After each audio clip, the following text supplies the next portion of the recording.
Ducati sedang bermain api. Motor Marc Marquez diubah. Pedro Acosta diam-diam Ducati. Dan Bagnaia?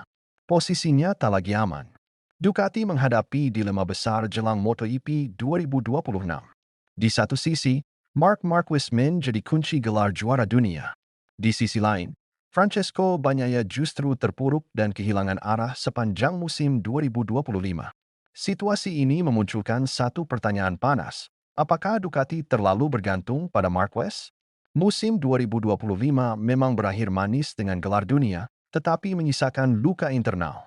Marquez tampil dominan dan nyaris tak tersentuh, sementara Bagnaia gagal bersaing secara konsisten. Bahkan beberapa kali, juara dunia 2 kali itu tampak kalah mental dari rekan setimnya sendiri. Pengamat MotoGP, Peter Bohm, menyebut Ducati kini berada di persimpangan berbahaya. Dalam podcast Oxley Bohm, ia mengungkapkan bahwa Desmosedici 2026 kemungkinan besar akan dibuat lebih jinak dan mudah dikendalikan, berbeda dengan EP25 yang ekstrim. Keunggulan Marc bisa berkurang. EP25 adalah motor luar biasa, tapi hanya Marquez yang benar-benar bisa memaksimalkannya, ujar Bohm. Menurutnya, Luigi Dalligna terlalu optimistis terhadap kemampuan pebalap Ducati lainnya. Hasilnya fatal, motor terlalu canggih, tapi hanya satu rider yang mampu mengendalikannya. Bohm menegaskan Ducati tak boleh mengulang kesalahan yang sama. Motor 2026 akan lebih sederhana. Sudut-sudut tajam akan dikurangi. Ducati butuh motor yang bisa dipahami, bukan hanya ditaklukkan, tambahnya. Jika prediksi ini benar, maka peta kekuatan Ducati bisa berubah drastis. Bagnaia, Alex Marquez, hingga rider Ducati lain berpotensi mendekati level Marc Marquez. Namun di saat bersamaan, dominasi sang juara bertahan bisa terancam. Menariknya, Marquez sendiri menolak bersantai. Meski kondisi fisiknya belum sepenuhnya pulih, ia memastikan tetap turun di tes pramusim. Trauma musim 2020 masih membayangi, ketika ambisi berlebihan justru menghancurkan segalanya. MotoGP 2026 pun berpotensi menjadi musim paling berbahaya bagi Ducati, lebih seimbang, lebih ketat, dan penuh risiko konflik internal. Di sisi lain, bursa pebalap MotoGP kembali memanas jelang regulasi baru 2027 mulai membara, dan satu nama kini berada di pusat pusaran, Pedro Acosta. Pebalap muda KTM itu dikabarkan telah mencapai kesepakatan dengan Ducati, sebuah langkah yang bisa mengguncang seluruh grid MotoGP. Media Italia Corriere Romagna melaporkan Ducati diyakini sudah mengamankan tanda tangan Acosta untuk musim 2027.